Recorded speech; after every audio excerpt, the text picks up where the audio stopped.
ঈশ্বরকে ধন্যবাদ করি, গুরু বিশ্ববিদ্যালয়কে, গুরু বিশ্বকে অসংখ্য অসংখ্য ধন্যবাদ।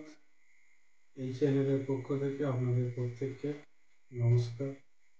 আশা করি ঈশ্বরের আশীর্বাদে এবং খ্রিস্ট যিশুর অনুগ্রহে আমরা প্রত্যেকেই ভালো আছি, আনন্দে আছি এবং শান্তিতে আছি। পরমেশ্বর পিতা ফের আপনাদের সঙ্গে আবার কথা বলতে চাই। পরমেশ্বর পিতা তার বচন দ্বারা পুনরায় আপনাদেরকে আশীর্বাদ দিতে চাই। পরমেশ্বর পিতা আপনাদের জীবনে যে অনেক পরিস্থিতি থাকে, সেই সমস্ত পরিস্থিতির সমাধান করতে চাই। তাই পরমেশ্বর পিতা উপস্থিত করেছে। এই বচন দ্বারা পরমেশ্বর পিতা আপনাদেরকে প্রচুর রূপে আশীর্বাদ করবেন। এবং এই চ্যানেলেতে আরো অনেক শিক্ষা দেওয়া আছে, যে শিক্ষাগুলো আমাদের জীবনে খুবই গুরুত্বপূর্ণ। কেমনভাবে প্রার্থনা করতে হবে, কেমনভাবে কথা বলতে হবে, কেমনভাবে ঈশ্বরের সঙ্গে বসতে হবে, এই সমস্ত বিষয় নিয়ে এই চ্যানেলেতে আরও অনেক শিক্ষা দেওয়া হয়েছে। আপনারা ওই শিক্ষাগুলো দেখতে পারেন, ওই জায়গা থেকেও আপনি আশীর্বাদ পাবেন। আজ পরমেশ্বর পিতা আপনাদের কাছে উপস্থিত করেছে এমন একটা বছর, যে বছরটায় যে আমাদের জীবনে অনেক সময় অনেক কিছু সমস্যা থাকে, কিন্তু যেদিনই খ্রিস্ট যিশুকে আমরা নিয়েছি সেদিনই আমাদের মধ্য থেকে যে শয়তান আমাদের জীবনের সমস্যা এনেছিল, সেই শয়তান সরে গেছে। কিন্তু চলতে চলতে আমাদের মধ্য থেকে শয়তানের এমন কিছু চিন্তা ভাবনা আমাদের মধ্যে রেখে গেছে, যেটা একটা বন্ধনে আবদ্ধ হয়ে গেছে, যেটা বার হতে পারেনি। আজ আমরা এই বিষয়টি শিখব যে এই সমস্ত বন্ধন শয়তানের কিভাবে আমরা বন্ধন থেকে বেরিয়ে আসতে পারবো, এবং ঈশ্বরের সঙ্গে আগামী দিন কিভাবে বাড়তে পারবো, আগামী দিন কিভাবে ঈশ্বরের সঙ্গে চলতে পারবো। আজ এই বচন দ্বারাই পরমেশ্বর পিতার কাছে আমরা শিখব। যেটা বচনে এখানে লেখা আছে যে, আর কালেব মসির সাক্ষাতে লোকদিগকে ক্ষান্ত করণার্থে কহিলেন, আইসো আমরা একেবারে উঠিয়া গিয়া দেশ অধিকার করি, কেননা উহা জয় করিতে সামর্থ্য। এই যে বচনটা আমরা জানি, অনেকেই জানি এই বচনটা, যে মসির দ্বারাতে মিশরীয় থেকে যে মানুষদেরকে বার করে নিয়ে এসেছিলেন ঈশ্বর, সেই মানুষগুলোকে নিয়ে কনান দেশে পৌঁছানোর কথা। তো যে কোনো কারণবশতে ঈশ্বর মসিকে ওই দেশে পাঠালেন না, তার পরিবর্তে 12 জনকে ওই দেশ নিরীক্ষণ করার জন্য পাঠিয়েছিল। সেই নিরীক্ষণ করার জন্য যারা গিয়েছিল তাদের মধ্যে ছিল যিহোশু আর কালেব। এই দুটো নাম আমরা আমাদের এই জায়গাতে এসে উপস্থিত হয়েছে, এই দুটো নাম আমরা জানতে পারি। এবং আরো নাম ছিল, আরো 10 জন গিয়েছিল। তো তারা প্রত্যেকেই দেশটাকে যখন নিরীক্ষণ করেছে, নিরীক্ষণ করে দেখে আসার পর 10 জন যিহোশু আর কালেব ছাড়া বাকি 10 জন তারা বলেছে না, ওই দেশে যাওয়া সম্ভব নয়। কিন্তু যিহোশু আর কালেব বলেছে যে না, ঈশ্বর যখন ওই দেশ দিতে সামর্থ্য আছে, ঈশ্বর যখন আমাদেরকে ওই দেশ দিয়েছে, তো সেই ঈশ্বরই ওই দানবদের কাছ থেকে আমাদেরকে জয়লাভ দিতে পারে। তো এটা আমরা এই পর্যন্ত আমরা জানতে পারি। ওই বাকি 10 জন কিন্তু তারা বলে যে না, ওই জায়গায় যাওয়া সম্ভব নয়, কারণ তারা দেখেছে কি বড় বড় দানব, যাদের সঙ্গে লড়াই করা সম্ভব নয়। অর্থাৎ তারা ভেবে নিয়েছে, লড়াই তারা কেউই করেনি, তারা কনান দেশে পৌঁছায়নি, তারা যায়নি, তারা শুধু দেশটাকে নিরীক্ষণ করেছে। সেখানের মাটি কেমন, সেখানে ফসল কেমন, সেখানে থাকা যাবে কিনা, লোকজন কেমন, এই সমস্ত বিষয়ে নিরীক্ষণ করতে গেছে। শুধু নিরীক্ষণ করার পরেই তাদের মধ্যে এই চিন্তা ভাবনাটা এসছে যে না, ওই জায়গায় থাকা বা ওই জায়গায় যাওয়া যাবে না। অর্থাৎ তারা লড়াই করেনি, কিন্তু তারা ভেবে নিয়েছে, কোথায় ভেবে নিয়েছে? মাইন্ডে, মনে। যেটা পরমেশ্বর পিতা প্রথমেই বলল যে খ্রিস্ট গুরু যিশুর কাছে আসাতে, খ্রিস্ট যিশুর নাম থেকে আমাদের মধ্যে থেকে সমস্ত শয়তানের পাপকে নষ্ট হয়ে গেছে, শয়তান দূর হয়ে গেছে। কিন্তু সে কিছু ছাপ রেখে গেছে, সেই ছাপটা হলো মাইন্ডে। আজ রোগ বলুন, ডিপ্রেশন বলুন, অভাব বলুন, সমস্ত কিছু কোথায় শয়তান দিয়ে রেখেছে? চিন্তাতে। সেই চিন্তার দ্বারাতে একই সমস্যা, আর আপনাকে প্রত্যেক দিন আলাদা আলাদা চিন্তা ভাবনা দেয়। একই সমস্যা। যদি আপনার শরীর খারাপ থাকে, সেই সমস্যাটা নিয়ে আজকে আপনার মাথার মধ্যে ভরবে যে দেখ তুই কখনো সুস্থ হতে পারবি না। সেই বিষয়টা নিয়ে সে ভাবতে থাকছে সারাদিন।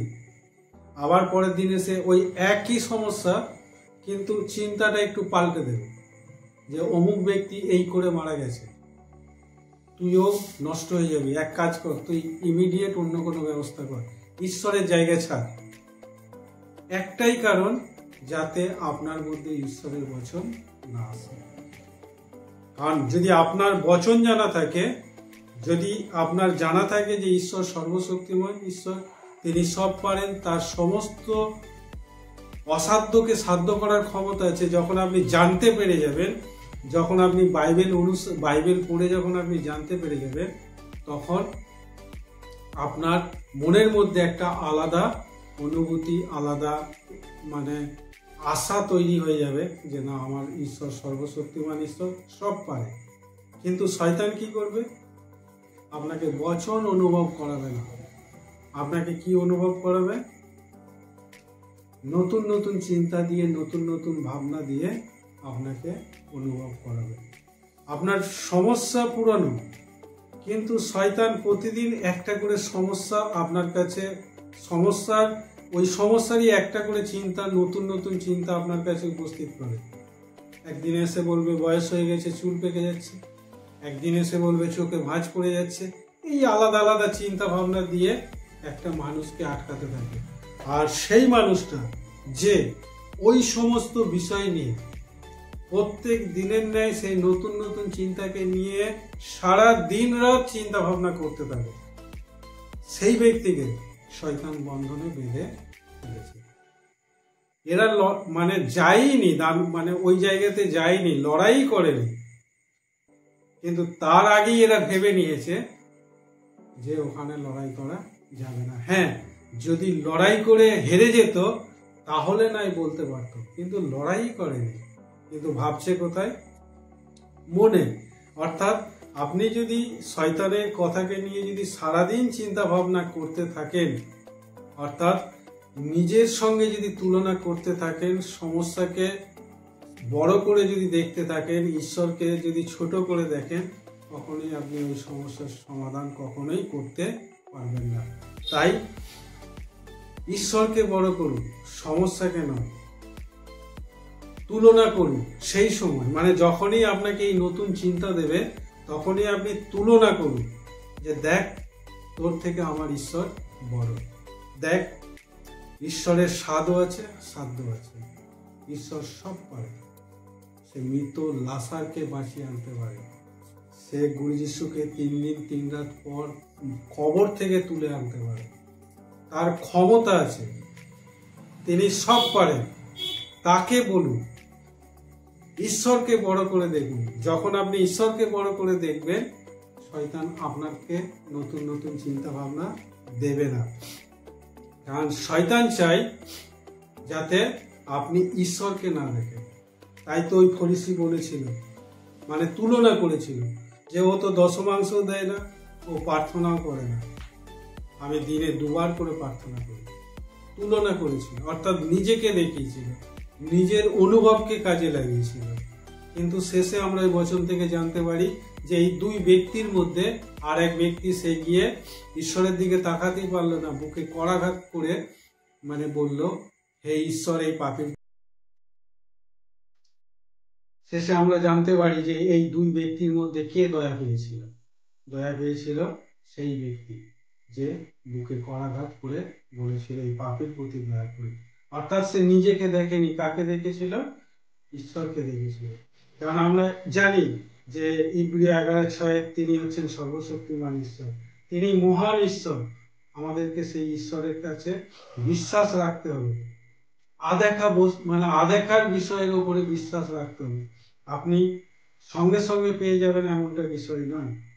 আপনাকে ধৈর্য রাখতে হবে, আপনাকে অপেক্ষা করতে হবে। আপনি একই বিষয় নিয়ে বারবার চিন্তা করবেন? কেন আপনি ভাববেন যে আমি একা? না, আপনার সঙ্গে ঈশ্বর আছে। ঈশ্বর আপনাকে ভালোবাসে, আর আজও তিনি ভালোবাসছেন। যদি না ভালোবাসতো, তিনার একজাত পুত্রকে আমাদের জন্য দান করতো না। কারণ আমরা যখন 3:16 বচন দ্বারাতে আমরা জানতে পারি যে ঈশ্বর জগৎকে এমন প্রেম করলেন, তার একজাত পুত্রকে দান করলেন, যে কেউ তাহাতে বিশ্বাস করে সে কখনোই বিনষ্ট হয় না।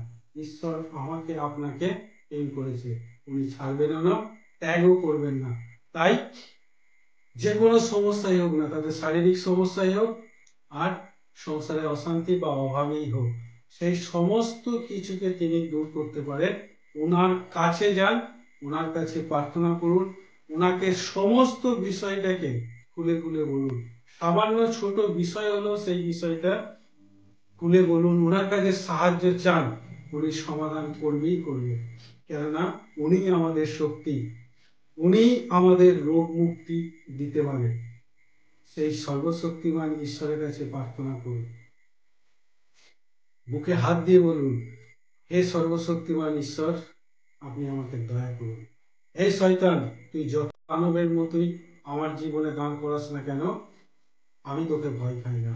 কারণ আমার পিতা তোর থেকেও মহান, তিনি সব পারেন।